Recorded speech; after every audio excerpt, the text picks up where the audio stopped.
ክርስቶስ ትንሣኤ ሙታን በአብይ ኃይል ወስልጣን አሰሮ ለሰይጣን አጋዞ ለአዳም ሰላም እምይእዜሰው ሆነ ፍስሐ ወሰላም። ክርስቶስ እንደተናገረ ተነስቷል።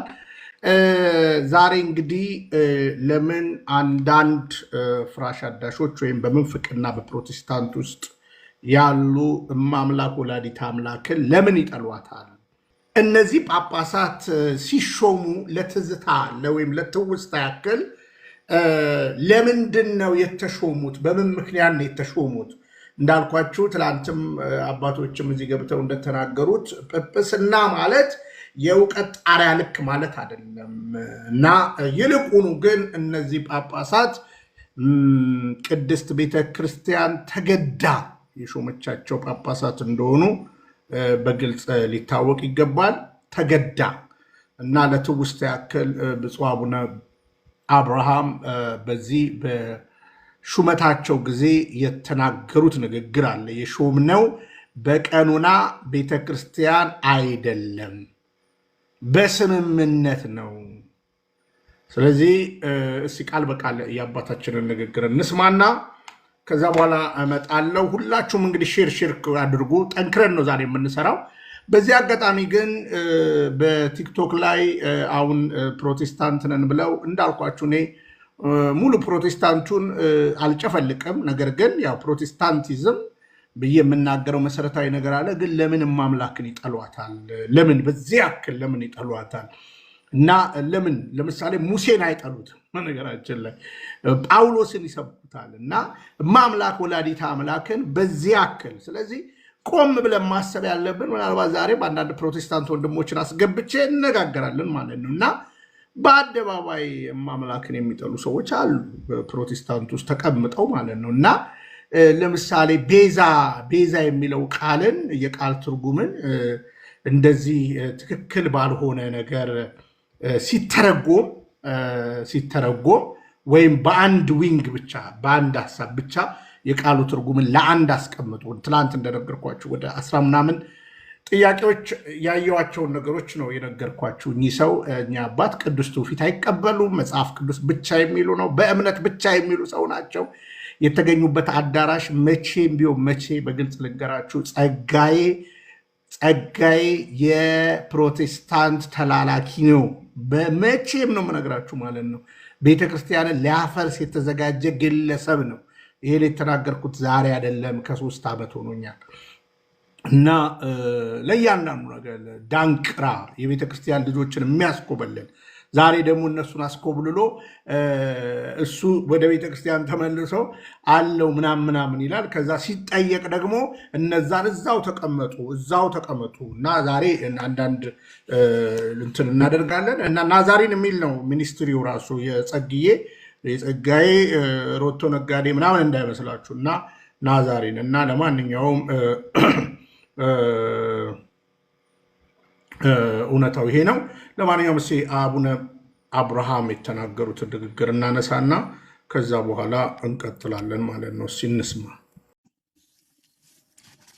የአሁኑን የኤጲስቆጶሳት ምርጫና ሲመት ልዩ የሚያደርገው በ2015 ዓመተ ምህረት በወርሃ ጥር መከሩን ወይም ምዕመናንን ምክንያት በማድረግ በቋንቋ፣ በፖለቲካ፣ በዘር ተጠልፈን ለተፈጠረው ችግር በቤተ ክርስቲያን ሕግና ቀኖና ብቻ ሳንወሰን ክቡር ጠቅላይ ሚኒስትሩ ዶክተር አብይ አህመድ በተገኙበት የተደረገውን ስምምነት ማዕከል አድርገን የተካሄደ ምርጫና ሲመት መሆኑ ነው።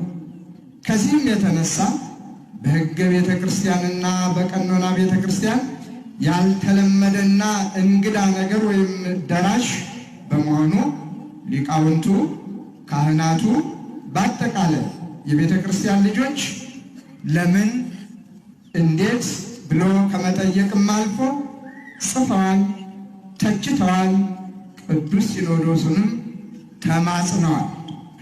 ይሁን እንጂ ቅዱስ ሲኖዶስ የሊቃውንቱን ጩኸት የሁሉንም ወገኖች ጥሪ በማቃለል ሳይሆን ችግሩ በተፈጠረ ጊዜ የሞት ሰለባ የሆኑ ካህናት፣ ምዕመናን፣ ወጣት፣ አዛውንት መከራና ሐዘን ከህሊና በዛ ጊዜ እንግዲህ ይህ ሹመት የቤተ ክርስቲያን ስርዓትና ደንብን ያልተከተለ ያው እንዳልኳችሁ በጠቅላይ ሚኒስትሩ የሚመራ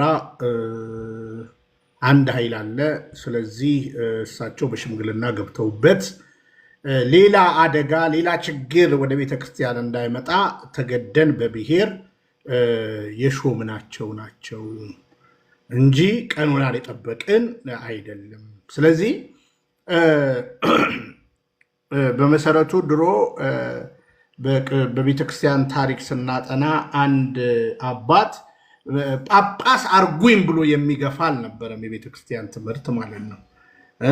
ጳጳስ አርጉኝ የሚል አልነበረም። በመጽሐፍ ቅዱስ ላይ ማንም ኤጲስቆጶስነትን ቢመኝ መልካምን ነገርን ይመኛል የሚለው ነገር በዛ ዘመን ሞትን ይመኛል ማለት ነው። በነገራችን ላይ መከራን ይመኛል ማለት ነው። እና አሁን በቤተ ክርስቲያን ታሪክ ስናጠና ጳጳስ ሊሆኑ የታሰቡ ሰዎች ታውቃላችሁ፣ ሶስተኛው ፓትርያርክ አቡነ ተክለ ሃይማኖት ጳጳስ ይደረጋሉ ሲባሉ አምልጠው ሊሄዱበት ጊዜ አለ። ብዙዎች አባቶቻችን አልፈልግም እያሉ ነው የሚሾሙት በነገራችን ላይ ማለት ነው።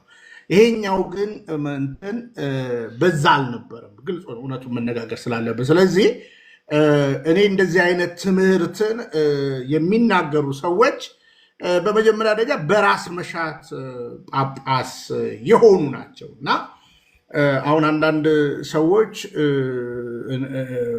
እንደው አክብረናቸው እንዲሆኑ እኛ ከማክበር ካለማክበር ጋር አይደለም፣ አባቶቻችንን እናከብራለን። እንግዲህ ይሄ የአቶ ጸጋይ ድርጅት ለቤተ ክርስቲያን ጠላት ያዘጋጀው ለቤተ ክርስቲያን ነገር እንደሆነ በግልጽ ደጋግመን ተናግረናል። ስለዚህ ሁሉ ጊዜ ተናግረናል ማለት ነው። ያ ሁሉ ህዝብ ሞቶ፣ ያ ሁሉ ደም ፈሶ፣ ያ ሁሉ ነገር ተደርጎ መጨረሻ ላይ መሾም አለባቸው ተብለው ከተሾሙት መሃል ናቸው። ከዛ እንግዲህ የፐርሰናል ህይወታቸውን አናነሳም። ቅድም ብያቸዋለሁ፣ ትላንትም አንስቻለሁ። ስማቸውን ከነመጽሐፋቸው ስማቸውን ከክህነት በኋላ ከመለኮሱ በኋላ ያስቀየሩ ለምርጫ እንዲሆን ቶላ ብለው ያስቀየሩ ብዬ ተናግሬያለሁ። ይህ ኃጢአት የለበትም፣ እውነትን ነው የተናገርኩት ማለት ነው። ስለዚህ ለሆነ ብሔር ውስጥ ለመሰግሰግ ተብሎ ስም መቀየር እና እኔ አሁን ሌላ ነገሮች አላነሳም እና ስለዚህ እንዲህ አይነት የድፍረት ትምህርትን ቤተክርስቲያን የማታስተምረውን ትምህርት ነገር ግን የቤተክርስቲያን ጳጳሱ ነው ትውልዱን ለማሳት ትውልዱን ለማጥፋት ትውልዱን ለማሳት የሚያደርጉት ነገር እንደ አንድ የቤተክርስቲያን ልጅነት ያሳፍረኛል እና እንግዲህ ቤተክርስቲያን አትሳሳትም፣ ግለሰቦች ግን ይሳሳታሉ። አውቀው ይሳሳቱ ሳያውቁ። ይሄ ግን የስትራቴጂ ስህተት ነው። በነገራችን ላይ ይሄ ሆን ተብሎ የታቀደ ነው። ወቅት እየጠበቀ ማለት ነው። ሆን ተብሎ ታውቃላችሁ። 26ቱ ይሾማሉ የተባሉት በሽምግልና ምን የነበርኩ የተጠራው ትዝ ካላችሁ ማለት ነው። በዛ ነገር ውስጥ እንኳን ሳልፍ አንዳንዶቹ ምን አይነት ሰዎች እንደነበሩ በዛ ጊዜ የወጡ ቪዲዮዎች ራሱ በነገራችን ላይ እንደዛ ከቡና ቤት ሴት ጋር እየተዋለ እንኳን ከቡና ቤት ሴት ጋር እየተዋለ አድምቼ ነው የምናገረው። ከቡና ቤት ሴት ጋር እየተዋለ የቡና ቤት ሴትን ቡና ቤት ውስጥ ያለችውን ሴት እንኳን ክህነት ወይም እንኳን አገልጋይ ነኝ የሚል ሰው ቀርቶ ተራ ሰው የማይላትን አጠራር እየጠራ ጵጵስና አማረኝ የሚል ሁሉ ያየንበት ወቅት ነው። ከዛ በተረፈ ወደ እውነቱ እንምጣ። ትላንትና በግልጽ አማርኛ አሳይቻችኋለሁ። ከ14 በላይ እጸጾች፣ ኑፋቂዎች ተነግረዋል በእኛ አባት። እንዳልኳችሁ የአቶ ጸጋዬ ድርጅት የፕሮቴስታንት ድርጅት ነው። ቤተክርስቲያንን ሊያፈርስ የተደራጀ ድርጅት ነው። የሀብት ምንጩን ትውልድ ይንቃ ማን ሁሉ በርሶ ሆነ ሁሉ በርሶ ሆነ ገብተህ መጠየቅ ካለበት ትጠይቃለህ። እሺ ምን እንትን ትላለህ? በቪዲዮ ማውራት ከፈለክ ገብተህ መጠየቅ ትችላለህ። እሺ ምንድነው ዝም የምለው? እኔ ፍርፋሪ ለቃቃሚ አይደለሁም። እኔ እኮ ቢኒያም ነኝ። እና ተው አንተ ምንም ሳይገባ ነው ሁሉ በርሶ ሆነ የምትለው ማለት ነው። እና ለማንኛውም ረጋ ብለህ አንብብ መጽሐፍ ቅዱስ። ስለሆነም የአቶ ጸጋዬ ድርጅት የቤተ ክርስቲያን ጸር ነው። ዛሬ አይደለም ይሄን የምናገረው፣ ነግሬያቸዋለሁ። ጸጋዬ ናዛሪን የሚባል ቤተ ክርስቲያን አለ ፕሮቴስታንት ውስጥ ባህር ዳር ቀበሌ 14 አሉ የተሰገሰጉ በነ ቄስ አዳነ የሚመራ ግሩፕ አለ። እንግዲህ ደብረ ዘይት ላይ እንደነ አርክ ሚኒስትሪ ነጋሽ ሞገስ የሚመሯቸው አሉ። የአርባ ምንጭ አለው ብራንች፣ ደብረ ዘይት ግን ገንዘብ አለው። ገባ ለአንድ አገልጋይ 100,000 ሲለቅበት ይዞርበታል በብቱ ማለት ነው። እና በግልጽ ይታወቃል። ዳንግላ እነ ቄስ ዮሐንስ ሀብቴ አሉ።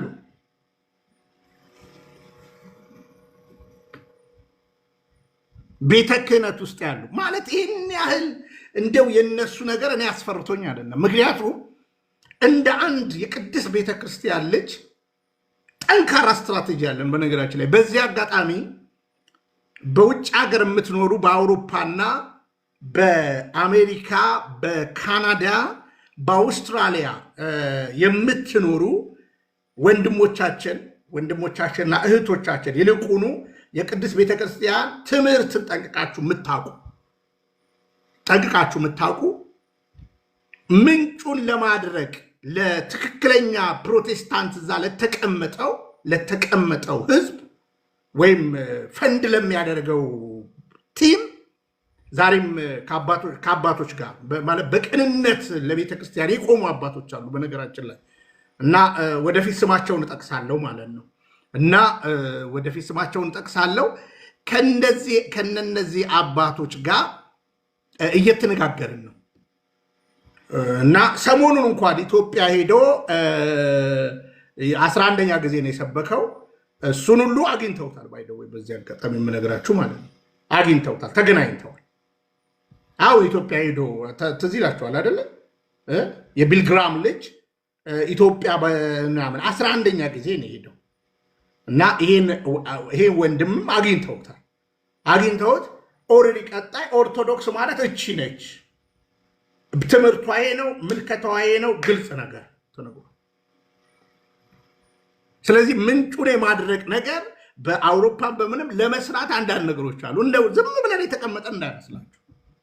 ለምን ብትሉ ምዕራባውያኖቹ የቅድስት ቤተክርስቲያንን ትምህርት ሲያውቁ ባወቁ በሰሙ ቁጥር ሺፍት ለማድረግ ችግር የለባቸውም። ለምን ከጥቅም ጋር የተሳሰረ እምነት አይደለም ያላቸው። በነገራችን ላይ የሚረዳቸው የለም። በዚህ ጉዳይ ላይ ይረዳሉ።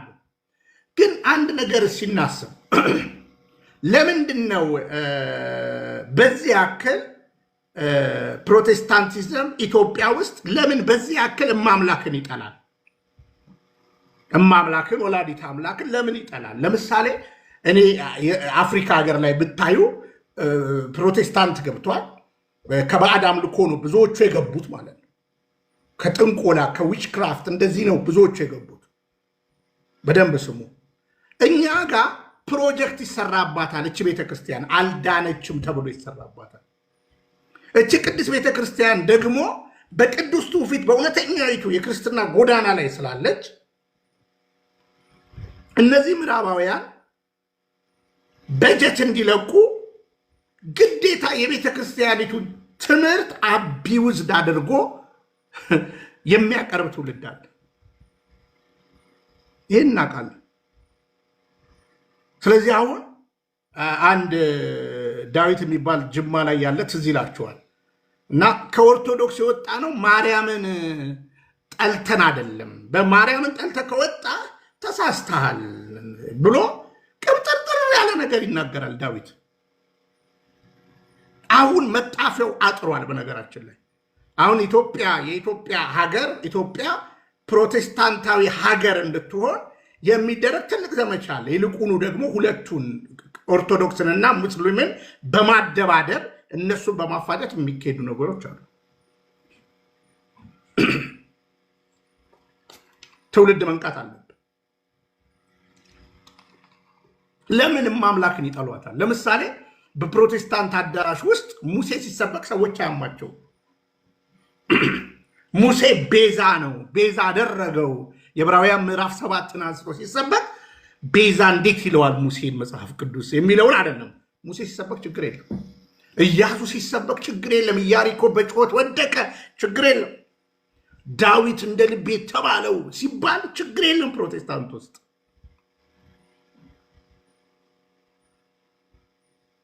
ችግር የለም። ኢየሱስ ክርስቶስን እሰብካለሁ እያሉ የሚያነሷቸው በመጽሐፍ ቅዱስ ላይ ያሉ ሲነሱ ትውልድ ለሙሴ እንዲህ ተብሎ አልተጻፈም። ተወዳጆች፣ ለሙሴ ትውልድ ሁሉ ብፁዕ ይሉሃል አልተባለም። በነገራችን ላይ ሙሴ የተመረጠ እግዚአብሔር የመረጠው የ120 ዓመት ታሪኩ በግልጽ የተቀመጠ ግለሰብ ነው። እማምላክ ወላዲተ አምላክ ለምን አትሰበክም? ትውልድ ሁሉ ብፅዕት የአምላክ እናት መቼም ልጅ ከተሰበከ ለስም አጠራሩ ክብር ምስጋና ይግባው ጌታችንና መድኃኒታችን ኢየሱስ ክርስቶስ ከተሰበከ እናቱ ለምን አትሰበክ? አያችሁ ራእይ መጽሐፍ 12 ላይ አውሬው ከማጋ ተጣላ ነው የሚለው። ማንን ሊውጥ መጣ ነው? አያችሁ የማምላክ ጉዳይ ነው። ግን ቅድም በእንትኔ ላይ እንደተናገርኩ እናቱን ጠልተህ እናቱን እንደዚህ ሰድበህ ልጁን ወዳለው ልጁን እከተላለው ማለት ትችላለህ? በነገራችን ላይ እማምላክ እኮ ቃል ስጋ ሆነ ለሚለው እውነት ቃል ስጋ ሆነ የአምላክ እናት ወላዲተ አምላክ እማምላክ ነች።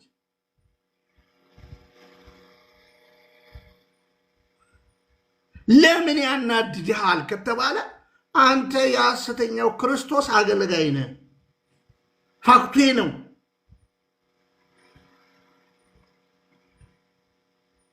አንተ ልዩ ኢየሱስ ውስጥ ያለህ ነህ። ልዩ ኢየሱስ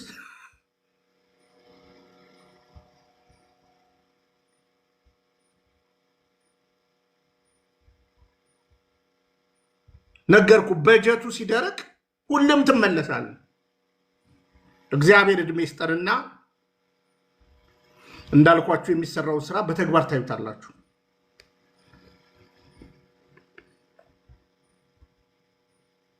እቺ ቅድስት ቤተክርስቲያንን ለማወቅ አሁን አንዳንድ ሰዎች አሁን ለምሳሌ ቱሪስቶች ሲመጡ እዚህ ሀገር ለጥምቀት ይመጣሉ፣ ለደመራ በዓል ይመጣሉ። ከቱሪስትነት ከማለፋቸው በላይ ከመምጣታቸው በላይ ኦርቶዶክስ ተዋሕዶ ቤተክርስቲያን ይቺ ናት። ፋክቱን ቤተክርስቲያን ይቺ ናት። እንደ ግብፅ ቤተክርስቲያን ኃይሏን የምታሳይበት ነው። በነገራችን ላይ እመኑኝ ቤተክርስቲያን መቼም በወጀብ ውስጥ ታልፋለች። ጳጳስ ይካዳት፣ ፓትርያርክ ይካዳት፣ ሰባኪያን ይካዳት፣ ዘማሪያን ይካዷት፣ ድል ነስታ ትወጣለች። በነገራችን ላይ ለምን? አምላኳ ያው ነው። እና እኔ ለምሳሌ በአቡነ ገብርኤል ስብከት አልተደነኩኝም። በቃ ማለት የክህደት ጎዳናቸው ምንም አልመሰለኝም። ለምን? ገና አዳራሹ ጋር ሲሄዱ የዛሬ ወር ከ2-3 ወር አካባቢ ሰርቼባቸዋል። እናከብራቸዋለን። አሁን እናከብራቸዋለን። ቤተክርስቲያን ጳጳስ ብላቸዋለች። አዎ ጳጳስ ብላቸዋለች። ጥሩ መንፍቀው ከተገኙስ ልክ አይደለም ብለን እናገራለን። ያ ማለት የጵጵስናን ክብርና የጵጵስናን ስያሜ መናቅ አይደለም። ለምን አሪዮስ ሲወገዝ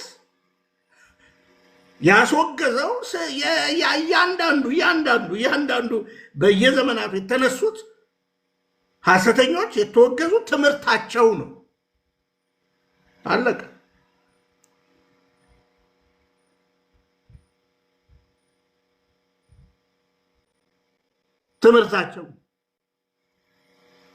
ትምህርታቸው ደግሞ አደባባይ ላይ እስከወጣ ድረስ አደባባይ ላይ የመተቸት መብት አለ። ይልቁኑ ደግሞ የመንፍቅና አዳራሽ መደንብ ስሙኝ። መናፍቅ ማለት ከፍሎ የሚያምን ነው። ባጭሩ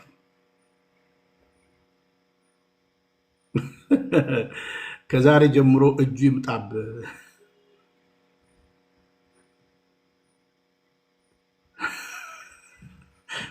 እጁ ይምጣብ እኮ ማለት ምን ማለት እና እውነታው ይሄ ነው። ለምንም አምላክን ትጠላላችሁ? እኔ ነገርኳቸው። ኦርቶዶክስ ተዋሕዶ ቤተክርስቲያን እኛ አባት ቢያውቋት በማህሌቷ በቅዳሴዋ ቁጭ ያለ ነገር። አሁን ምንድነው መሰላችሁ? ውጭ ያለ ሰው ነው እንደዚህ የሚሆነው።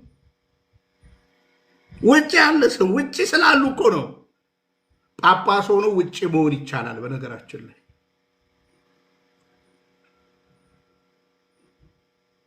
ጳጳስ ሆኖ፣ ስለዚህ ጳጳስ ሆኖ ውጭ መሆኑ ሳያውቋት ጳጳስ መሆን ይቻላል። በነገራችን ላይ አትደነቁ። ሳያውቋት ጳጳስ መሆን ይችላል። ከአንድ ሁለት ሙስሊም ጳጳስ ፓትርያርክ ሙስሊም ፓትርያርክ ተሾሙባት ያውቃለች ቅድስት ቤተክርስቲያን አለች እንደበዛች። ፖለቲከኛም ሊሾምባት ይችላል። እሱን ያልፈዋል እግዚአብሔር። እሱን አልፎ ይሰራል። ለምን? ጉዳዩዋ በሚስጥራቷ ውስጥ ነው ያለው። ልንገራችሁ። ስለዚህ እሺ ዛሬ በቅንነት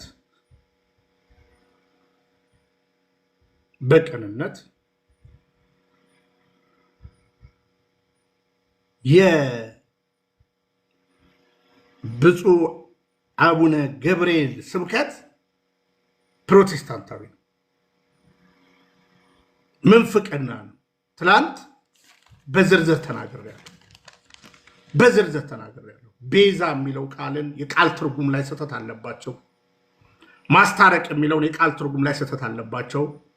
ኦሪት ገዳይ ነች ያሉበት በጣም ስህተት አለባቸው። በግልጽ አማርኛ በእምነት ብቻ ብለው ተናግረዋል። ስራ ምንም ነገር አይሰራም ብለው ተናግረዋል። ምክንያቱም ሰምታችኋቸው በጽድቄ በትሩፋቴ በገድሌ እድናለሁ እንደ የሚጠየቀው ማነውን ነው? ተሳስተዋል።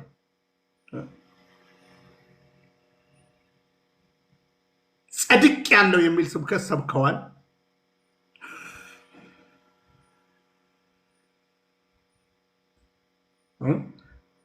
ማማ ላይ ጫፍ ላይ ደርሰናል፣ ጨርሻለሁ፣ ዋን ሴፍድ ኦልዌይስ ሴፍድ የሚል ትምህርት አስተምረዋል።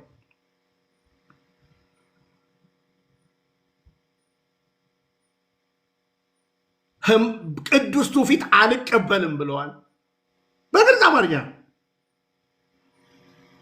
ፈያታዊ ዜማን አልቀበልም ብለዋል። በግልጽ ቅዱስ ትውፊት አልቀበልም ብለዋል።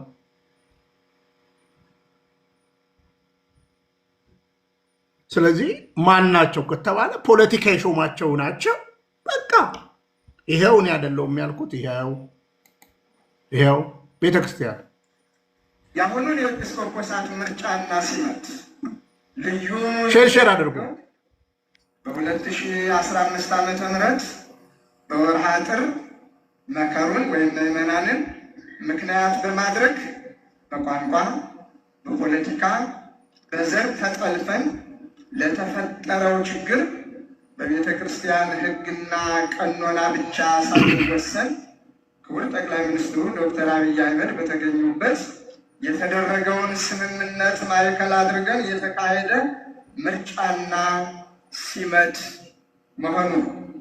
ከዚህም የተነሳ በሕገ ቤተ ክርስቲያንና በቀኖና ቤተ ክርስቲያን ያልተለመደና እንግዳ ነገር ወይም ደራሽ በመሆኑ ሊቃውንቱ፣ ካህናቱ፣ በአጠቃላይ የቤተ ክርስቲያን ልጆች ለምን እንዴት ብሎ ከመጠየቅም አልፎ ጽፈዋል፣ ተችተዋል፣ ቅዱስ ሲኖዶሱንም ተማጽነዋል። ይሁን እንጂ ቅዱስ ሲኖዶስ የሊቃውንቱን ጩኸት የሁሉንም ወገኖች ጥሪ በማቃለል ሳይሆን ችግሩ በተፈጠረ ጊዜ የሞት ሰለባ የሆኑ ካህናት፣ ምዕመናን፣ ወጣት፣ አዛውንት መከራና ሐዘን ከህሊናቸው እንግዲህ ምን ልላችሁ ነው? ያው በፖለቲካ ጫና የተሾሙ እንደሆኑ አንዱ የተሾሙት እኚህ ሰው ናቸው። ይሄ እውነት ነው። በቃ ምንም የማንወላዳበት እውነት ነው። በቃ አለቀ።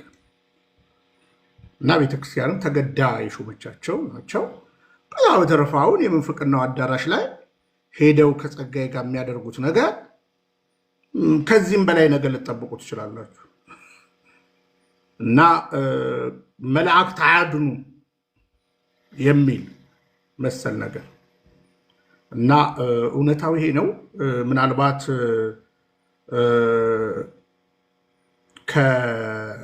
እንግዲህ ፕሮቴስታንቶች በየቲክቶኩ ላይ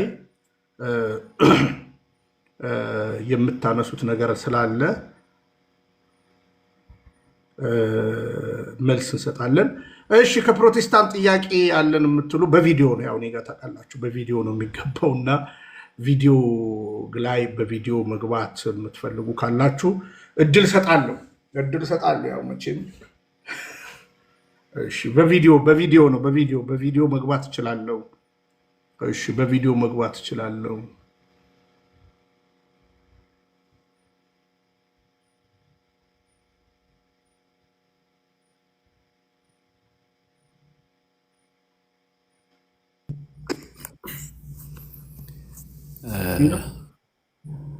ቢንዬ ክርስቶስ ተንሥአ እሙታን በዐቢይ ኃይሉ ስልጣን አሰሮ ለሰይጣን አግዓዞ ለአዳም ሰላም ሚዜሰ ኮነ ፍስሐ በሰላም። እንግዲህ አምላካችን እግዚአብሔር ተነስቷል። እንኳን ለዚህ አደረሰን ሁላችንንም። አሜን አሜን። ብዙ ነገር ለመናገር አይደለም። እዚህም ተለያይተን ብዙ ቀን ሆኖናል። አንተም ጠፍተህ ነበር። እንኳን ደህና መጣ፣ እንኳን ተመለስክ ለማለት ነው። ከዚህ ሌላ እንደው እኔ በእርግጥ ጊዜ የለኝም፣ ትንሽ ጊዜ ነው ያለኝ። ግን አብረህ እሳቸው ሲያስተምሩ ካነሱት ጥቅስ አንደኛውን ሁለት ጥቅሶችን አንስተዋል። በዋናነት ይመስለኛል ሉቃስ 23 እና ዕብራውያን 9 ላይ ያለውን እዛ ላይ ያለውን ፕሮቴስታንቶችን ስታስገባ እግረ መንገድህን እንደው አንድ ሁለት ጥያቄዎች እንድታቀርብልኝ የምለው ምንድን ነው? ኦኬ እያወጣሁት ስለሆነ ነው። 1 3 4 ጥያቄዎች ናቸው። ብትይዝልኝ እንደውም ጥሩ ነው። በደንብ አድርገው ኋላ ትጠይቅልኛለህ። እና አንደኛው ቁጥር 11 ላይ ምዕራፍ 9 ቁጥር 11 ላይ ነገር ግን ክርስቶስ ይመጣ ዘንድ ላለው መልካም ነገር ሊቀ ካህናት ሆኖ ነው የሚለው። ሆኖ ማለት ምን ማለት ነው? ጌታችን ሊቀ ካህናት ነው። ሆኖ ሲል ግን ተሾሞ ነው የሆነው? እንዴት ነው? ፕሮቴስታንቶች ለዚህ ምን አይነት ምላሽ አላቸው? አንደኛው ጥያቄ ይሄ ነው። ሁለተኛ ከዛው ቀጥሎ ደግሞ በምትበልጠውና በምትሻለው በእጆችም ባልተሰራች ይላል። ማለት ለዚህ ፍጥረት ባልሆነች ድንኳን ማነች እሷ? በምትበልጠው በምትሻለው በእጆችም ባልተሰራች ለዚህ ፍጥረት ባልሆነች ድንኳን ሲል የትኛዋን ነው? የትኛዋ ድንኳን ነች? ማነች የሚለውን እንድጠይቅልኝ ነው። ሌላ ከሱ ቀጥሎ 12 ላይ የዘላለም ቤዛነትን አግኝቶ ክርስቶስ ቤዛ እያልን ነው ያወራ። እሳቸውም ቤዛ ነው። ስለዚህ እኛም ቤዛ ብለን እናምናለን። ግን እዛ ጋር የሚለው ምንድን ነው? የዘላለም ቤዛነትን አግኝቶ ነው የሚለው ካስተዋል ነው። ስለዚህ እሱ ከኛ ጋር ቤዛነትን አግኝቶ ነው ወይንስ ምን ማለት ነው? ፕሮቴስታንቶች ምንድን ነው የሚሉት? ይሄን ቤተክርስቲያናችን መልስ አላት። ስለዚህ የዘላለም ቤዛነትን አግኝቶ ምን ማለት እንደሆነ እንደው ቢያስረዱን ብዬ አስባለሁኝ። ሌላ ያው በዋናነት ተነስቶ የነበረው በገዛ ደሙ ሲል ማለት ያንን ደም ከየት ነው ያመጣው? በትክክል ከመቤታችን ላይ የወሰደው ደም ብለው የማያምኑ ብዙዎችን ስለሰማሁኝ ማለት ነው። እነዚህን ጥያቄዎች አብራ አያይዘህ እንድጠይቅልኝ ነው። ጊዜ ካለኝ እንወያይበታለን። ግን እነዚህን ስፔሲፊክ የሆኑ ጥያቄዎችን በትክክል የሚመልሱ አይመስለኝም፣ እንዲሁ መጽሐፍ ቅዱስ ብቻ ስለሆነ። ከዚህ በተጨማሪ ምናልባት አንድ ሀሳብ የሚኖረኝ ስለ እመቤታችን ቤዛነት፣ ቤዛ የሚለው በእርግጥ ጌዛችን ቤዛ ነው፣ ካሳ ነው፣ ክፍያን ከፍሎልናል። ከዛ በስተቀር እመቤታችን ደግሞ ምትክ ነች። የማን ምትክ? የእናታችን የሔዋን ምትክ ነች። ሔዋን የመልአኩን ቃል ተቀብላለች። እመቤታችንም የመልአኩን ያችኛዋ የርኩስ የዲያብሎስን ስትቀበል፣ እመቤታችን የቅዱስ ገብርኤልን የቅዱስን መልአክ ቃል ተቀብላለች። ሁለቱም ተቀብለዋል። ስለዚህ በሔዋን ምክንያት ዓለም እንደጠፋ ግልጽ ነው። ሔዋን ለአዳም በመስጠቷ ዓለም ሁሉ ጠፍቷል። አዳምም እጁን ወደ ሔዋን ነው የጠቆመው። እግዚአብሔርም በአንተና በእርሷ መካከል እያለ ረግሞናልና ረግሞታል ዲያብሎስን፣ ወይም ደግሞ እባብን በዲያብሎስ ላይ ስላደረ ማለት ነው። ግን በሔዋን ምክንያት የሆነውን እመቤታችን ዓለም እንደጠፋ ሁሉ በእመቤታችን ይሁንልኝ ብላ በመቀበሏ ምክንያት ደግሞ ይሄ በቃ በቂ ምክንያት ይመስለኛል። እኔ ቤዛ ናት። ቤዛ ምትክ ነው። ስለዚህ የእሷ የሔዋን ምትክ ነች። በሔዋን ዓለም ጠፍቷል፣ በእመቤታችን ዓለም ድኗል ብዬ አስባለሁኝ። ከዛ ተጨማሪ ያለውን አባቶች ብዙ ስለተናገሩበት መግለጽ አልፈልግም። እግዚአብሔር ይስጥልኝ ስላስገባኸኝ። ጊዜ ቢኖረኝ ቆይ ነበረ፣ ግን ልጆችን ፒክ ላረግ ወደ ትምህርት ቤት ሊሄድ ነው። አመሰግናለሁ ቢንዬ፣ ስለተገናኘን በጣም ደስ ብሎኛል። ከብዙ ጊዜ በኋላ ጠፍተሃል። ከአሁን በኋላ ተስፋ አደርጋለሁ እንደማጠፋ። እሺ ቴንኪው ተስፎ። እሺ አለው እንዴት ጠፋለሁ? እሺ ብሩካ ነው። ብሩካ ቪዲዮ ክፈት። ያው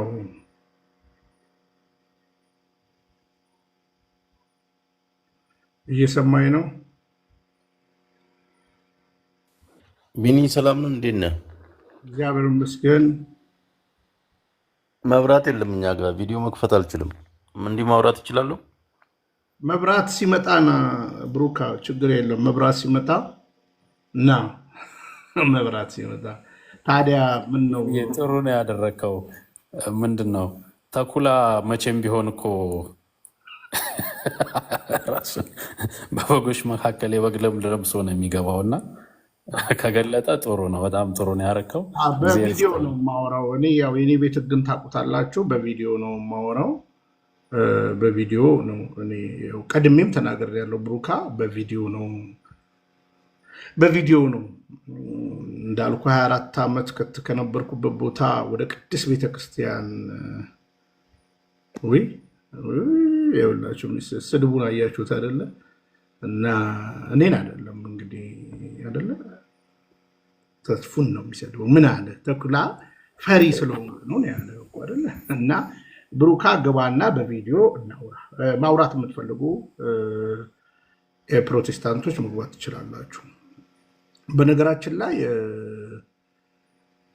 እኔ ለፕሮቴስታንት ምንም ችግር የለብኝም መልስ ለመስጠት ማለት ነው። ምንም መረዳትም አጋዥ የማያስፈልገኝ። ኦርቶዶክስ ተዋሕዶ ቤተክርስቲያን በእውነት እንደው መጽሐፍ ቅዱስ ያነበበ ሰው ኦርቶዶክስ ነው የሚሆነው። ባይደው ገብቶ ያስቀደሰ ሰው ደግሞ አይወጣም፣ ሌላ አዳራሽ አይሄድም። በግልጽ እና በቅንነት በእውነት በጽድቅ እንወያይ ባሉ መረጃዎች ላይ ማለት ነው። እና ይሄን ነው በቅንነት እንትን በሉ።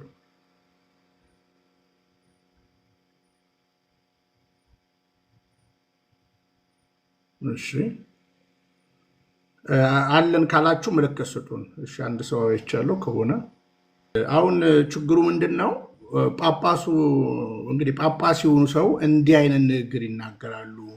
አሁን አንዳንድ ሰዎች ዲያቆን ነኝ ያስገባኝ ላስተምር እንደዚህ ይላሉ። እኔ ጋ ያው በጥንቃቄ ነው ነገሮችን የማየው እና ዲያቆን ማለት በነገራችን ላይ ዲያቆን ስላልሆነ የቤተ ክርስቲያንን ትምህርት ያውቃል ማለት አይደለም። በግልጽ የምነግራችሁ ማለት ነው። ጠንቅቆ ያውቃል ማለት አይደለም። እና ረጋ ብላችሁ እንትን በሉ። እሺ ከፕሮቴስታንት እሺ በቪዲዮ ገብቼ ጥያቄ ሀሳብ የምጠየቀውን መልሳለሁ የሚል ካለ አለው ብሎ ይጻፍልን።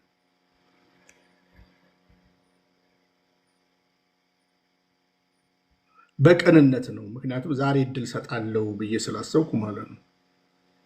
ያው እዚህ በጀት የለም እንግዲህ እኔ በጀት ምናምን የለም።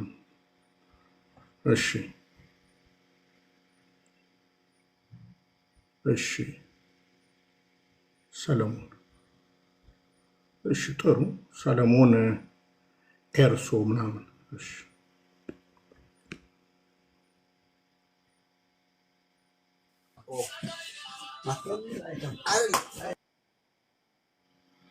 እሺ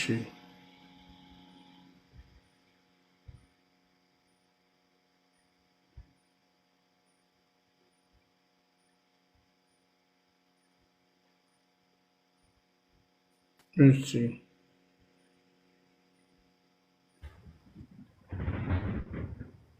እሺ ጤና ይስጥልን። አብሮ ስጥልን። ይሰማል። በእርግጥ እኔ ትንሽ ለመሳተፍ ፈልግና አንዳንድ ሀሳቦቹንም ያው የት ነው ብሰማ ብዬ ነው እንጂ የት ቤተ እምነት ነው? ኧረ ከተዋሕዶ ነው ማማ። ባለፈው ማመር ብዬዎት ማምር አትበለኝ ብለው ነበሩ። እንግዲህ ያው ብባለም ብዙም እንትን ችግር የለውም።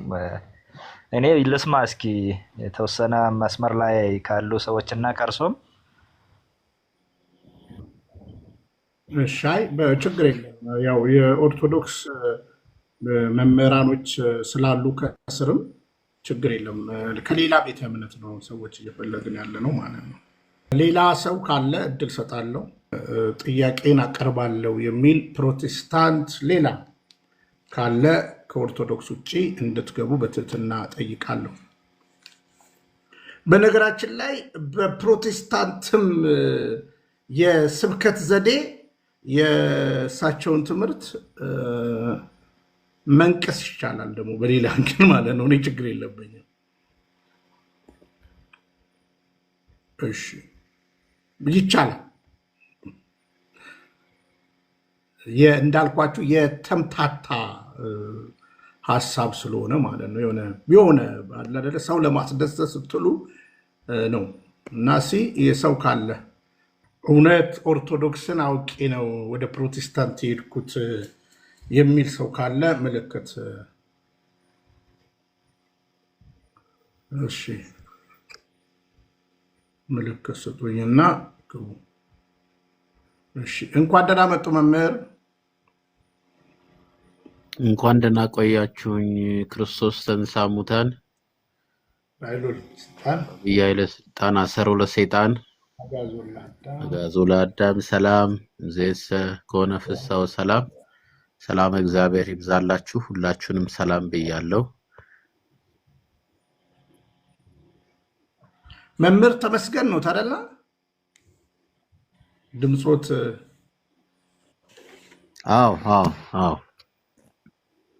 እሺ እሺ መራት አቤት ታላቃችንን እንደምን ዋሉ? እግዚአብሔር ይመስገን። ጤና ይስጥልኝ። ከፕሮቴስታንት ነው?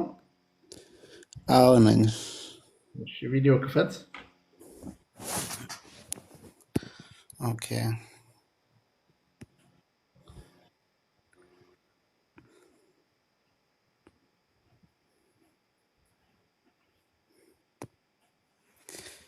እሺ፣ ይቅርታ ተኝቻለሁ። ይታያል ቪዲዮ? አይታይም፣ አይታይም፣ አይታይም ወንድም። ኦኬ አሁን ይታያል። ትታያለህ። እሺ፣ እናመሰግናለን። እሺ፣ ከየት ቤተ እምነት ነው? ከፕሮቴስታንት። የት ነህ? ፕሮቴስታንት የት? ብዙ ነው። አንድ ፕሮቴስታንት ከወንጌል አማኞች ማለት ነው። እሺ፣ በወንጌል አማኝ ነው ያልከኝ? አዎ። የት? ቃለ ሕይወት ነህ? ሙሉ ወንጌል ነህ?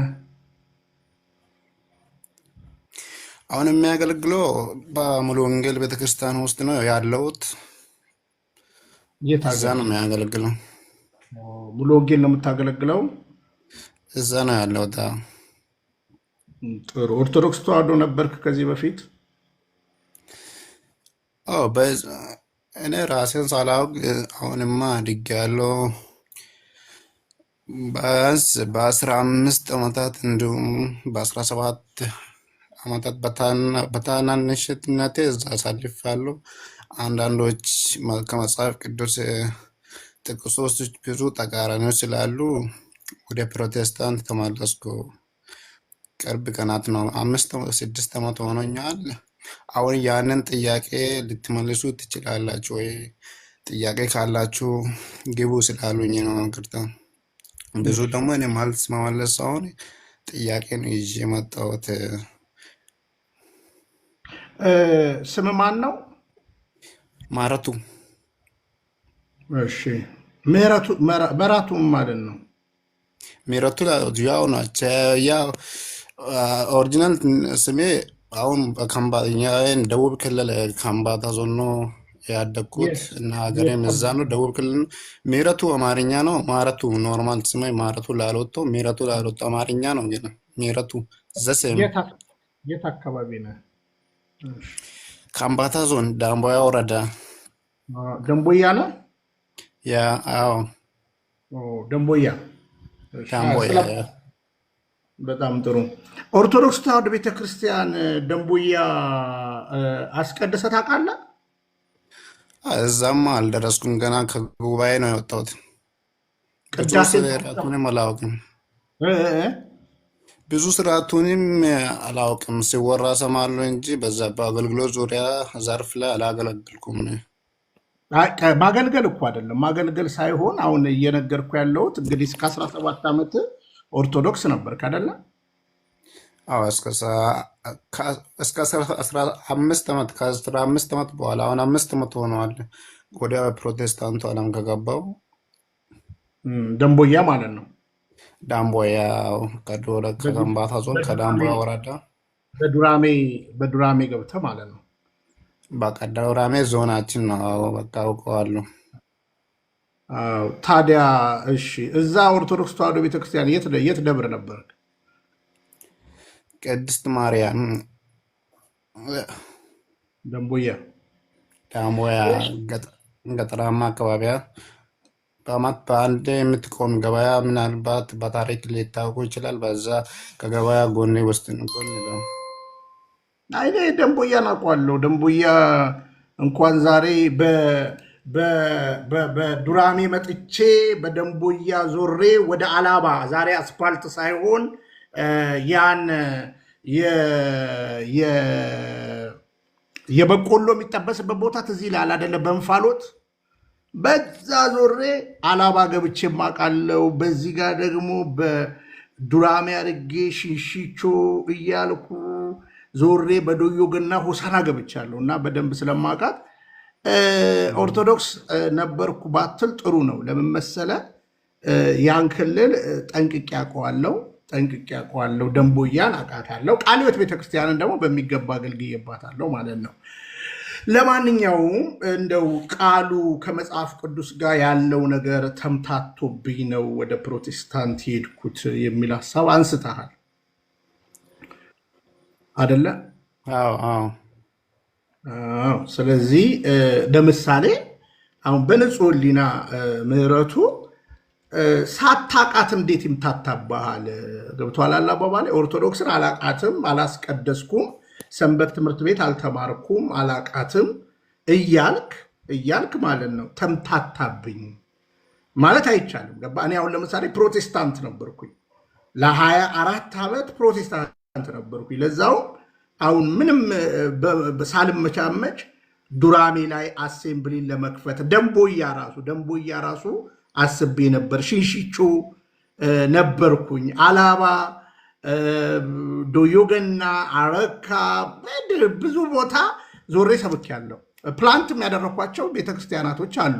ስለዚህ ምን ልል ነው፣ አሁን ከፕሮቴስታንት ወደ ኦርቶዶክስ ስመጣ ጠንቅቄ ፕሮቴስታንት መጽሐፍ ቅዱሳዊ ያልሆነ ትምህርት አለው ብዬ ነው የመጣሁት። ኤቪደንስ አለኝ። አንተ ደግሞ ኦርቶዶክስ መጽሐፍ ቅዱሳዊ ያልሆነ ትምህርት አላት ለማለት የዓለማዊ ትምህርት እስከ ስንት ተምረሃል? ዓለማዊ ትምህርት እስከ አምስት ክፍል ተምሬያለሁ። እስከ 5ኛ። ቴዎሎጂ ተምረሃል? እስከዛም እውቀት ብዙም የለኝም። እውነት ለመናገር ምንባብ ጥቂት ሞክራለሁ እንጂ እውቀት የለኝም።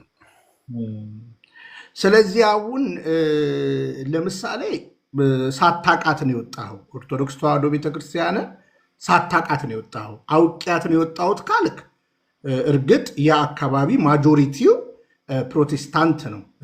ያ በታሪካዊ ቅር ብዙ ነገር ማንሳት እንችላለን ማለት ነው። ስለዚህ በግልጽ አማርኛ ሳታቃት ነው የወጣኸው። ስለዚህ አሁን ለመጠየቅ ማወቅ አለብህ። ገብቶሃል አባባሌ? አሁን ግን እስኪ እኔ ልጠይቅ። አሁን ለምሳሌ አንተ በመጽሐፍ ቅዱስ ታምናለህ አይደለ? አዎ። እሺ፣ የፕሮቴስታንት ትምህርትን ታውቀዋለህ? አውቃለሁ። በቻልኩ መጠን ብዙ ባላውቅም በቻልኩ መጠን አውቃለሁ። ለምሳሌ ሙሉ ወንጌል ነው አይደል ያለኸው? አዎ። ልሳን የአገልግሎት መመዘኛ ነው ብላ ሙሉ ወንጌል ታስተምራለች። ልሳን ማለት ነው። በልሳን ካልተናገርክ በአዲስ ቋንቋ በሚባል መጽሐፍ ቅዱሳዊ ያልሆነ ማለት ነው። መጽሐፍ ቅዱሳዊ ያልሆነ ትምህርት አላት። አንተ በልሳን ትናገራለህ? ምሳሌን ያነሳሁት አንድ ጥያቄ። ኦኬ፣ እሺ፣ ጥሩ ነው። እንደዚህ አይነት ትምህርት በኢትዮጵያ ሙሉ ወንጌል ቤተክርስቲያን ውስጥ በልሳን ካልተናገርክ የመንፈስ ቅዱስ ማሙላት የለብን የሚባል አስተምሮ ሰምቼ አላውቅም። ብዙዎቹ ደግሞ በልሳን የሚያወሩት የሉም። አሁንም በእኛም ቤተክርስቲያን ቢሆን በሌላም በሙሉ ወንጌል ቤተክርስቲያን በልሳን ካላወራክ ልሳንን ካልተናገርክ እንደዚህ መንፈስ ቅዱስ ሙላት የለም እና አገልጋይ አይደለም ተብላም ማባለትም የለበትም። እንደዚህም ደግሞ አትልም። የኢትዮጵያ ወንጌል ቤተክርስቲያን ደግሞ እዚህ ላይ ደግሞ ልሳን ከሚሰጡ ስጦቶች አንዱ ስጦታ እንደሆነ ከአገልግሎት ዘርፍ መጽሐፍ ቅዱስ ይነግራል። አንዱ ነቢይ ያደርጋል፣ አንዱ ነቢይ ይሆናል፣ አንዱ ትንቢት ይናገራል፣ አንዱ ወንጌል ይሰብካል፣ አንዱ ደግሞ ሐዋርያ ይሆናል። የተለያየው አቅጣጫ በኤፌሶን ላይ ያስቀምጠዋል። ከዚህ ውጭ ደግሞ ልሳኑን ደግሞ ትቀበላለች። እንደምትቀበል ደግሞ በመጽሐፍ ቅዱስ አስተምሮ ነው። ቃሪዎት ነበር ማለት ይቅርታ ቤዲ ይቅርታ ምረቱ አትጉት ተናሞ መገኒ ገለቴል ሰላማኒ ሰላም ሀዲይስ ጠንቶን ከምባቲሽ ደናሚስ ጠኖ ሞያን ሀዲይስ ጠንቶ አዲ ወጮ ወጭ ማጨሰው በጋኒ ጉላ ላውን በኔ ደናሞ ጥሩ ነው። እንግዲህ ቢኒ እግዚአብሔር ይስጥልን። ያው በቋንቋ መግባባት ከቻልን እንድንግባባም ጭምር ነው። ጥቆማ ያህል ነው የሰጠሁትና በእርግጥ ዳምቦኛ አካባቢ በደቡብ አፍሪካም ሆነ በአረብ ሀገር ባሉ ልጆቻችን እግዚአብሔር ይመስገን አሁን የወንጌል ስራ በእርግጥ እየተሰራ ነው። ቅድም ማራቱ ወይም ደግሞ ምረቱ እያለ እንዳለው እናንተም እንደምታውቁት ከወንጌል አገልግሎት ጋር ተያይዞ እውነቱን ለመናገር ትንሽ ክፍተት ያለብን ቢሆንም እግዚአብሔር ይመስገን አሁን በደንብ እየተሰራ ነው። ምሕረቱ ጥያቄ መጠየቅ እፈልጋለሁ ግልጽ ያልሆነልኝ ነገር አለም ብሏል። ከጥያቄውን ካስቀደመ በኋላ እናንተም ወደሚሰጠው ትንታኔና ሐሳብ ብንገባለት በጣም የተሻለ ነው። ቅድስት ቤተክርስቲያንን ብዙዎቹ ሳያውቁ ሳይረዱ ወደ ችግር ውስጥ የገቡባቸው መንገዶች ስላሉ ምናልባት ግራ አለኝ ያለውንም ጭምር መንገድ እንድታሳዩትም ጭምር ነው። ይቅርታ። እንሰማዋለን ግን ያለበትን ቦታን በተመለከተ መሰመር ስላለበት ነው ብዬ ነው ይህን ጥያቄ ያነሳሁት። የእሱን ጥያቄም በቅንነት እንሰማለን፣ ምንም ችግር የለብንም። ቀሲስ ይፍቱር ይባርኩን፣ እንኳን ደህና መጡ። እንዴት አለ ቢኒ ፍቅረ ኢየሱስ፣ እንኳን አደረሰ። ሰላም ነው ወይ? እግዚአብሔር ይመስገን። እንኳን አብሮ በጣም ጠፋህ እኮ።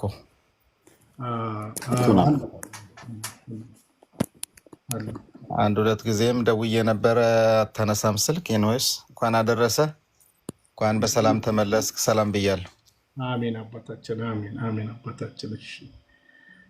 እሺ ምሕረቱ እንግዲህ የመጀመሪያው ነገር ቃለ ሕይወትና እንግዲህ ደንቦያ እኔ የዛሬ ከ95 ጀምሮ በደንብ አውቀዋለሁ ደንቦያን ማለት ነው። የአላባው መንገድ አስፓልት ሳይሆን አውቀዋለሁ እና ሙሉ ወንጌል ቃለ ሕይወትና መካነ ኢየሱስ ነው የነበሩት። ስለዚህ እንደ ሪኳየርመንት ልሳን የሚነገር ሰው ትቀበላለች። ቃለ ሕይወት አትቀበልም። ቃለ ሕይወት ልሳን አትቀበልም። መካነ ኢየሱስ አትቀበልም። ሙሉ ወንጌል አሁን ስለ አንተ እምነት ነው እያነሳሁልህ ያለሁት ማለት ነው። ስለዚህ አሁን አንተ በልሳን ትጸልያለህ? እሺ አመሰግናለሁ። አሁን በዚህ ላይ ቃለ ሕይወት ልሳንን አትቀበልም፣ መካነ ኢየሱስ ልሳንን አትቀበልም፣ እንዲሁም ደግሞ መሰረተ ክርስቶስ እንዲሁም በወንጌል አማኞች ስር ያሉ ቤተ እምነቶች ልሳንን አትቀበሉም በሚሉት አሁን አንድ ኮንፍራንስ ሲሆን ማንም ሳይነጣጠል አንድ በፕሮቴስታንት ስም ተጠርቶ በዛ ኮንፈረንስ ላይ ይታሰፋል። ከዛ ደግሞ ቀጥሎ በሙሉ ወንጌል ያለውን ኮንፈረንስ ቃለ ሕይወት ማታ ትካፈላለች። በዶግሚያ አንድ ነው። እንደሆኑ ደግሞ ቃለ ሕይወት ልሳን አታወራም። ዶግማ አለው እንዴ? አዎ ዶግማ አለው። እስኪ ዶግማውን ንገረኝ። አሁን ፍቺውን ብዙ ፍቺውን ማብራራት ባልችልም ዶግማውን ስግደት ለኢየሱስ ብቻ፣ ክብር ለጌታ ብቻ፣ በመጽሐፍ ቅዱስ ብቻ በሚለው ዶግማ ላይ የተመሰረተ ዶግማ አለ። ያን ደግሞ ጥልቅ ገብቼ አላውቅም። አሁን በዛ ውስጥ ከመግባቴ ቃለ ሕይወት ልሳንን አትቀበሉም የምትሉት አሁን እኔ የሚያገለግለውና አባልነቴን ያስመዘገብኩት ያደግኩት ከዛ ደግሞ ከኦርቶዶክስ ወጥቼ ያደግኩት ቤተክርስቲያን እስካሁን የቆየሁት ሙሉ ወንጌል ነው። ይሁን እንጂ በሙሉ ወንጌል አድጌያለሁ እንጂ ወደ መካነ ኢየሱስም ገብቻለሁ። ልሳን አያወራም አይቀበሉም የሚሉት ውሸት ነው። ያወራሉ። ልሳንም የመጣው ሰው ያወራል፣ እንዲሁም ደግሞ ይተነባል። ያ ነገር ይቀበላል። ሙሉ አጠቃላይ በወንጌል አማኞች ውስጥ ያሉ አማኞች የወንጌል አማኞች ሁሉ ልሳንንም ይቀበላሉ እና ትንቢትንም ይቀበላሉ። ያ ነገር እውነት አይመስለኝም። እኔ በሚገባው ቤተክርስቲያን ብዙ ቤተክርስቲያን አልገባውም፣ ግን በከምባታና እንዲሁም ለስራ ከሄድኩ አላባ ላይ ጥቂት አሳልፍ ያለው አብዛኛው ሙስሊም ቢሆንም በእኛም እና ኦርቶዶክሱም ተቀላቅሎ አለው። እዛ መሳልፍ ያለው እዛ ሲሆን ደግሞ ሁሉም ቤተክርስቲያን ነው የሚገባው። እኔ የሚያገባው ምሕረቱ ቆይ፣ አሁን ወደ ጥያቄውን ባጭሩ። አሁን እኔ ለምሳሌ ቃለ ሕይወት የቃለ ሕይወትን ዶክትሪን አውቀዋለሁ፣ የሙሉ ወንጌል ዶክትሪን አውቀዋለሁ፣ የመካነ ኢየሱስን የመሰረተ ክርስቶስ ዶክትሪን ይታወቃል። ስለዚህ አሁን አንተ ቅድም የተነሳንበት ትልቁ ዓላማ ኦርቶዶክስን ሳታቃት ነው የወጣኸው። አታቃትም። ሳታቃት ደግሞ እንደወጣህ አስቀድሰህ ታውቃለህ ወይ ብዬ ጠየቅኩ። አስቀድሼ አላውቅም አልከኝ። እሺ አስቀድሰህ ካላወቅ የቤተ ክርስቲያኒቱን ዶግማ ታውቀዋለህ ወይ? የኦርቶዶክስን አላውቅም። እሺ ያለበት የት ነው? ሙሉ ወንጌል አንዱ ሙሉ ወንጌል ከመካነ ኢየሱስ እና ከቃለ ሕይወት የሚለያት የልሳን ስጦታ ነው፣ በዶክትሪን ደረጃ ማለት ነው። በኮንፈረንስ ደረጃ አይደለም እያወራው ያለው። መልካም አንተ አሁን በልሳን ትጸልያለህ ወይ ብዬ ጠየኩ፣ መልስ አልሰጠኸኝም። አሁን በዚህ ዙሪያ ላይ አሁን እርሶ የሚያመጡት ሀሳብ በጣም የራቀና እኔ በልሳን ይጸልያለሁ ማለት በልሳን መጸለይ እንዴት ይጸለያለሁ? በመሰል አሁን ልሳን የአንድ የግል ሰው ስጦታ ነው። መንፈስ ቅዱስ አንድ ነው፣ ግን የሰው ስጦታ ሁሉ የተለየ ስለሆነ አንዱ ልሳን ያወራል፣ አንዱ ደግሞ ትንቢት ይተንብያል፣ እንዲሁም አንዱ ደግሞ ወንጌል ይሰብካል።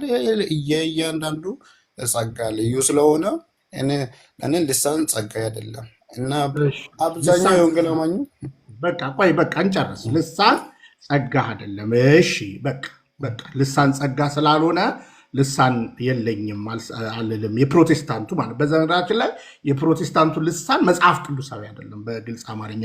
አሁን ወደ አንተ ወደ ነሳው ደግሞ ልምጣና ለምሳሌ እኔ ኦርቶዶክስ ፕሮቴስታንት ነኝ። የማምንበት ስግደት ለኢየሱስ ብቻ ነው ብለህ ነው የምታምነው አደለ? እንደዛ ብለሃል ቅድም አደለ? መጽሐፍ ቅዱስ ብቻ ብለህ ተናግረሃል። መጽሐፍ ቅዱስ ብቻ፣ ኢየሱስ ብቻ፣ ክብር ለእግዚአብሔር ብቻ። እሺ በቃ እዚህ ታምናለች። አንዱን እናንሳና ለምሳሌ አሁን ለምሳሌ ክብር ለእግዚአብሔር ብቻ ብለሃል አደለ? አዎ። እሺ አሁን ክብር ለእግዚአብሔር ብቻ ያልከው ትምህርት እስኪ ክብር ለእግዚአብሔር ብቻ የሚል አንድ ጥቅስ ከመጽሐፍ ቅዱስ ላይ ንገረኝ። አሁን በዛ ላይ ከምንገባ ማለት ነው። አሁን ቅድምም ነግሬያለሁ፣ እኔ ከመጽሐፍ ቅዱስ እውቀት የለኝም። እውቀት ባለኝ መጠን ደግሞ ከእናንተ ለመጠየቅ እንዲሁም ደግሞ ያልገባኝም እንድታስገቡኝ እንድታስረዱኝ፣ ከዛ ውጭ ደግሞ ከተረዳው ነገሩ እውነት ከሆነ ወደ ቀድሞ ሃይማኖት እመለሳለሁ። ነገሩ ደግሞ እኮ ለማድረግ ነው። አሁን በትህትና ማናገር ለምሳሌ መጽሐፍ ቅዱስ ስግደት ለእግዚአብሔር ብቻ ብሎ አያስተምርም። መጽሐፍ ቅዱስ ማለት ነው። አንድ በል ገብቷል። ክብር ለእግዚአብሔር ብቻ ብሎ አያስተምርም መጽሐፍ ቅዱስ ማለት ነው። ክብር ለእግዚአብሔር አለ። አዎ ለምሳሌ እናትና አባትን አክብር ይላል አይልም መጽሐፍ ቅዱስ? ይላል። ብቻ እየተባለ ግልጽ ነገር አለ ማለት ነው። ስለዚህ የቤተ ክርስቲያን ትምህርት መማር ከፈለክ በአካልም በዋትሳፕም ገቢ ማለት የሚጠቅምን ትምህርት ልንሰድርልን እንችላለን። ጥያቄ የሚፈጥርብን አውቃት ቢሆን ኖሮ የወጣሁት በዚህ ነው ብለን ብትለኝ ኖሮ እጠይቅ ነበረ። ጥያቄ ማለት ነው። የምጠይቅ ጥያቄ ምንድን ነው? እኔ ለምሳሌ አሁን ፕሮቴስታንትን አውቄ ትክክል አይደለም ብዬ ነው የወጣሁት። በእርግጠኝነት ሆኜ የምነግርህ እኔን የመሰሉ ሰዎች ደግሞ የመረመሩ ያጠኑ ሰዎች ፕሮቴስታንቲዝም ትክክል እንዳይደለ ተረድተው ይወጣሉ። እርግጠኛ ሆኜ የምነግርህ ማለት ነው። እንደው ታየዋለህ በቅርብ ጊዜም ማለት ነው። ስለዚህ አሁን አንታውን መማር ከፈለግ ልንረዳ ዝግጁ ነው። እዚህ ያለን ወንድሞች ልንረዳ ዝግጁ ነው። አሁን የፕሮቴስታንቱንም የምታውቅ ከሆነ ትነግረናለህ፣ ምንም ችግር የለም። ስለዚህ አሁን ለምሳሌ ስግደት ክብር ለእግዚአብሔር ብቻ ብዬ ነው ማምነው ካልክ እኔው በመጽሐፍ ቅዱስ መጣውና በግልጽ ከትእዛዛቱ አንዱ እናት አባትን አክብር። ስለዚህ ክብር ለእግዚአብሔር ብቻ የሚለው ፈረሰ ማለት ነው። እግዚአብሔርን አክብር፣ ክብር ለሚገባቸው ክብር ስጡ ይላል መጽሐፍ ቅዱስ። ክብር ለሚገባቸው ክብር ስጡ። ስለዚህ ክብር ለእግዚአብሔር ብቻ የሚል የመጽሐፍ ቅዱስ ትምህርት የለም። ስለዚህ ክብር ለሚገባቸው ይሰጣል ማለት ነው። ስለዚህ ክብር ለእግዚአብሔር ብቻ የሚለው ትምህርት መጽሐፍ ቅዱሳዊ አይደለም። ብቻ የሚለው የቤተ ክርስቲያንም ትክክለኛ የመጽሐፍ ቅዱስ ትምህርትም አይደለም። ልሳን የሚባለውም አንተ እንደምታስበው ሳይሆን በፍጹም በቤተ ክርስቲያን ታሪክም በመጽሐፍ ቅዱስም ፕሮቴስታንት ውስጥ ያለው ትምህርት የልሳን ጉዳይ ሸራራራ ምናምን የሚባለው መጽሐፍ ቅዱሳዊ አይደለም። ይህን ደግሞ በኤቪደንስ ነው የምንነግረን። ግን አላነበብኩም ስላልከን እንድታነብ እንዴት እንርዳ? አሁን የምትኖረው ሹርሞ ነው? አሁን የምኖረው ሳውዝ አፍሪካ ነው። ፕሮፋይሉን እያየሁት ነበር። ፕሮፋይሉን እያየሁት ደቡብ አፍሪካ ነው ያለው። ያለህበትን ስቴት እና ቦታ ከጠቆምከን ደግሞ ይኸው ወንድማችን ቢኒያም ነቀሲስ አሉ፣ ትልልቅ መምህራን አሉ፣ እዛው ልጆች አሉ። ባለህበት አካባቢ ማንኛውም አይነት ነገር ሊረዱክ መማር የምትፈልግም ከሆነ እንድትማር ሀሶሉ ሁንዳም አሲያከሞይም ኢሞ እኔ ቴም ዋትሳፕ አኔ ከቲክቶክ አኔም ሀሶሉ አሲያከም ኤክ ተማቲቱይ ቲገቅጠኒም ጠንቶቶይም ተማረካቴ ኢለገኔ ፊረከሞክ ተማረኮ ቤለስ ኢለገኔ ፊርም ጠነከሞዮይም። ስለዚህ በዚህ አይነት መንገድ ስለሆነ የሚያስፈልግህን ማንኛውም ለቤተ ክርስቲያን ማወቅ የምትፈልጋቸው እያንዳንዱ ነገሮች ይላክልሃል። አንተ በውስጥ እዚህ የሚጻፈውን ጽሑፍ እያየህም ሆነ ሌሎች የሚሉህን ነገር ማመዛዘን ትችላለህ። ችግር የለብንም እኛ። ዋናው ቅድስት ቤተ ክርስቲያንን በአግባቡ ጠንቅቀህ አውቀህ ለምን የሚል ጥያቄ ማንሳት በምትችልበት ደረጃ ላይ ብትመጣ የሁላችንም ሀሳብ ነውና ስቴቱን ያለህበትን ስቴት አካባቢ ጠቁመን ይኸው እነ ቢኒ ያሉ እነ ቀሲስ አሉ፣ ሌሎችም ከስር ያሉ አካላት አሉ፣ እናገናኛለን ማለት ነው። ጸጋውን ያብዛላችሁ። ሌላው እንግዲህ ምህረቱ የመጨረሻ አሁን እስክሪብቶ አጠገብ አለ። እስክሪብቶ አሁን እኔ በተኛውበት ቦታ የለም። ውስጥ ገብቼ ተኝቻለሁ። ምናልባት ላምጣው። ቆይ ችግር የለም። ስክሪንሻት ማድረግ ትችላለህ። ስክሪንሻት ማድረግ ትችላለህ። እችላለሁ ወይም አልችልም በለኝ። ኦኬ ሻርት አድርጌያለሁ። እሺ እችላለሁ። ቆይ እንደሱ አይደለም። የኔ ስልክ ቁጥር አንዴ ጻፉልኝ። ፕላስ 251 911 186689 186689 ቶሎ ቶሎ ብላችሁ ጻፉልን። ቶሎ ከዛ የአንተ ወደ አደባባይ እንዲወጣ ስላልፈለግኩ ነው። ገብቶሃል አባባሌ? የአንተን ስልክ ወደ አደባባይ ማውጣት ስላልፈለግኩ ነው። ምናልባት በውስጥ ኢንቦክስ ብታደርጉለት የኔ ስልክ ጥሩ ነው። እዚህ ደግሞ ለምትጽፉ ሰዎች ስክሪንሻት አድርግና ሳውዝ አፍሪካ ልጆች አሉ ከነሱ ጋር እናገናኘና የአንተ ሀገር ልጆች እና በቋንቋ መግባባት የምትችሉ ከዛ ጥያቄዎቹን መጠየቅ ከፈለክ ልትደውልልኝ ትችላለህ።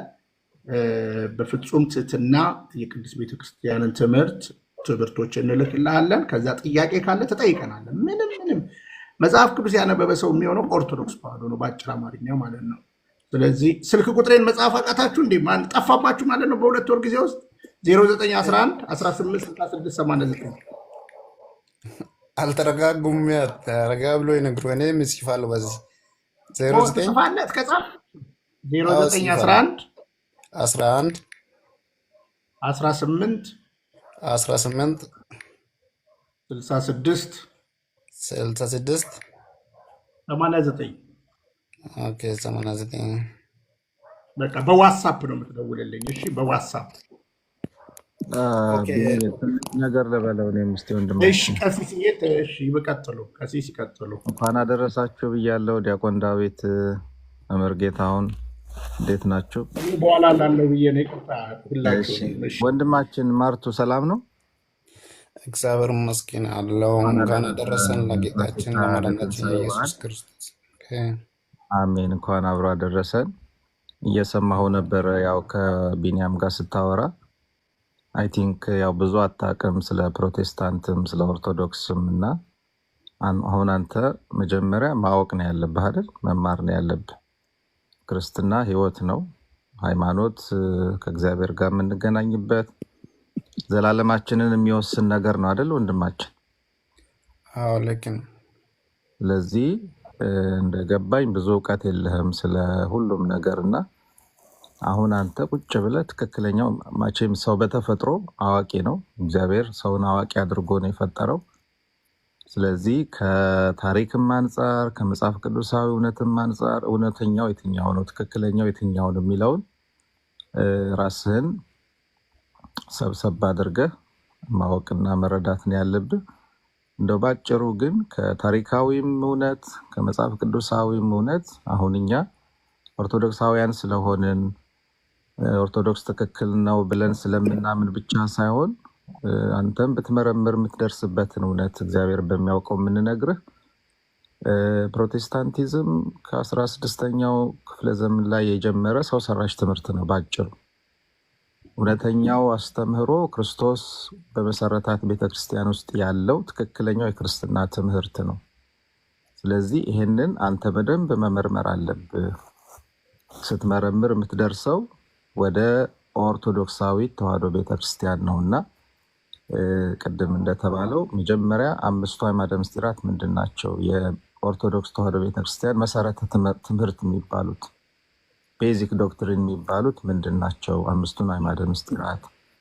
እነዚህን በደንብ ስትማር ትክክለኛው እምነት የቱ እንደሆነ ለመረዳት ትችላለህ። በቅንነት እና ልብህን ከፍተህ ትክክለኛውን ትምህርት ለመማር ፍላጎት ይኖርህ። ሁላችንም በምንችለው ለማገዝ ዝግጁ ነን አንተን እና በርታ ወንድማችን። እሺ ጥሩ ነው። እኔም እጅግ አድርጌ ነው የሚያመሰግነው። አሁንም ከሁለቱም በኩል ይከተላለሁ። ብዙ ቀርቶብኛል። ከሕፃንነቴ ጀምሬ የጌታን ቃል የዓላማጥናቴ ብዙ ቀርቶኛል። ግን በቻልኩ መጠን አንዳንዶች ብዙም አላውቅም የተወሰነው ነገር ነው። አሁን ብዙ ጥልቅ ገብቼ ስለ ፕሮቴስታንት ስለ ኦርቶዶክስም ብዙም አላውቅም። ግን ሁለቱም አንድ መጽሐፍ ቅዱስ ይዞ እንዴት ነው የሚለያዩ ነገር የምለው ነገር አንድ። ሁለተኛ ግን ብዙም አውቄ ብዙም ተረድቼ ሳይሆን ባላውቅም የሆነ ጓደኞቼ ፕሮቴስታንት ነው ልክ አባታችን ቤኒ አውቃለሁ ስለ ዳንቦ ክልልና ዱራሜ ሽሽቾ እዚህ አካባቢ ልክ ነው ደርሶ አገልግሎታል። አብዛኛው የፕሮቴስታንት እምነት ተከታዮች ነው። እንዲሁም ጓደኞችም እዛ ነው ፕሮቴስታንቶች ናቸው። ሆኖም አንዳንድ ጥቅሶችን ሲያነሱ ሲያበራሩኝ ደግሞ ሆና ስለ ምልጃ ቦታ እና ስለ ስግደት ቦታ ስለ ክብር ቦታ ምን እዛ ያኔ የነገሩኝም አላስኩም። የስግደት ቦታና ስለ ምልጃ ቦታ ሲያወሩኝ የሆነ አንዳንድ ነገሮቹ እነሱ እንደሚሉት ልክ ያቸ እኔም እዛ አሁን እዚህ ስላለ እነኛ ፕሮቴስታንት እንደሚሉት መስሎኝ አንዳንድ ነገሮችን ሳይ ነው በቃ ብዙም አሁን ቄስ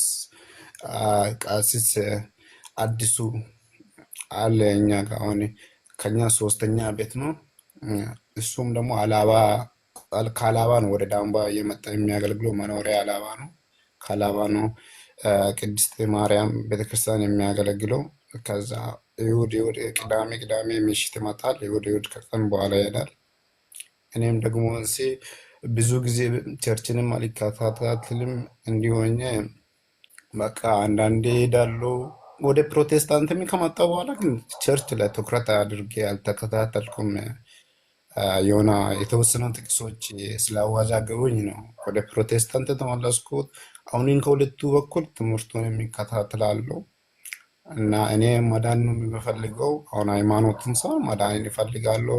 እውነተኛይቱ ቤተክርስቲያን የትኛው እንድትሆነ ያንን መምረጥ ምናልባት ከቻልኩ መጠን መጽሐፍ ቅዱስን ማንበዋለሁ። አሁን በዚህ ቁጥር ወደ ቢኒያም ማለት አይገባኝ አባታችን በሚያስረዱኝ መጠን ይረዳሉ። ሌሎችንም ይጠይቅም አለው። 81 መጽሐፍ ቅዱስ በእጄ ባይኖርም 66 አለው። ከዛ ውጭም ደግሞ አንድ የሚያደርጉ ጥቅሶች ስላሉ መጽሐፍ ቅዱስ ሀሳቦች ስላሉ መጽሐፍን ማነባሉ እና ጥያቄ የሚፈጥርብኝ ቦታ ካለ እናንተንም ይጠይቃሉ። ከፕሮቴስታንቱ ዓለም ይጠይቃሉ። እውነት የሆነውን መንገድ መከተል ይፈልጋሉ። አሁን ግን አንዳንድ ጥያቄዎችን ይዤ መጥቼ ነበረ በውስጥ እናወራለን ስላሉኝ ብዙ አላስቸግራችሁም። ጥያቄው በእኔ ውስጥ ይቀር። በጣም ነው ከልብ ነው የሚያመሰግናችሁ ስለ አክብሮታችሁና ስለ ፍቅራችሁ በጣም ከልብ አመሰግናችኋለሁ። እሺ ወንድማችን ከልብ ነው የምናመሰግነው። ምናልባት ባለበት በሳውዝ አፍሪካ አገኘኛውን እንነጋገራለን። ኤኒ ጥያቄዎች እንዳልኩህ እንወያያለን በፍጹም ትህትና። ምክንያቱም እንደዚህ የሚያስቀምጠን እውነትን ለትውልድ ለማሳየት ነው እና ወንድሜ ከልብ ነው የማመሰግነው። እግዚአብሔር ያክብረህ። ሰላሙንልን።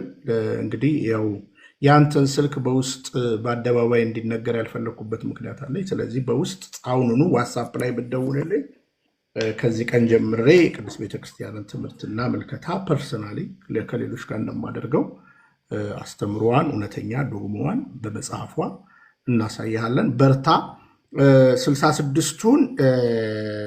66ቱ መጽሐፍ ቅዱስ እጅ ላይ ካለ በእኔ የዩቲዩብ ቻናል ላይ ደግሞ 15ቱ መጽሐፍ በትረካ መልክ አለ። ምናልባት ደግሞ ደቡብ አፍሪካ ከተነጋገርን በኋላ ሊሰጡ ይችላሉ። ምንም ኮንትራዲክት የሚያደርግ ነገር የለም። ብዙ ጊዜ ይጻረራል ምናምን፣ በፍጹም። ይህን የምታውቀው ስታነበው ነው። ይህን የምታውቀው ስታየው ነው። እና ይሄ ነው። እግዚአብሔር በረዳን አቅም ከጎንህን ቆማለን፣ የቤተክርስቲያንን ትምህርት እንድታውቅ። ከዛ በኋላ እንግዲህ እንዳልከው ቅድም እንግዲህ ሃይማኖት በነገራችን ላይ እንደዚህ አይባልም። ምህረቱዬ ጌታ ምን አለ በኤፌሶን ላይ ሐዋርያው ቅዱስ ጳውሎስ? አንድ ጌታ፣ አንድ ሃይማኖት፣ አንዲት ጥምቀት ይላል። ተረዳህ? ስለዚህ አንድ ጌታ፣ አንድ ሃይማኖት፣ አንድ ጥምቀት። ሃይማኖት የሚል ከ20 ጊዜ በላይ በአዲስ ኪዳን ተጽፏል። በሃይማኖት ጽኑ ይላል። ስለ ሃይማኖታችሁ ተጋደሉ ይላል።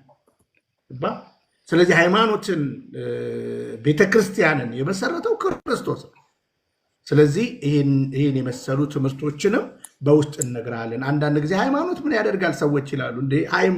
ምንድን ነው መጽሐፍ ቅዱስ የሚለው? መጽሐፍ ቅዱስ የሚለውን ነገር ነው እኛ መቀበል ያለብን እና አሁን እዚህም ሃይማኖት ህይወት አይደለም ብሏል። ሃይማኖት አየህ፣ ኦርቶዶክስ ተዋሕዶ ቤተክርስቲያን እውነተኛ ሃይማኖት ነች። እውነተኛ የክርስቶስ ቤተክርስቲያን ሃይማኖት ነች እና ሃይማኖት ግን ምን ማለት ነው? እና ይህን እንትን እናደርጋለን። ምናልባት በውስጥ በደንብ ተነጋግረን የሚጠቅመን ነገር እንልክልሃለን። ከልብ እናከብርሃለን ስለመጣ ተስፋ አደርጋለሁ። ስልክን እጠብቃለሁ። አሁንም የትኛውን ጥያቄ የቤተክርስቲያን ትምህርትን የምትፈልጉ ሰዎች እዚህ ያላችሁ ወዳጆቼ አንዴ ስልክ ቁጥሬን እንደገና ፖስቱላቸው። በዋትሳፕ ሃይበሉኝ። የቤተክርስቲያንን መሰረታዊ ትምህርትን እንልክላችኋለን። ይሄ ነው።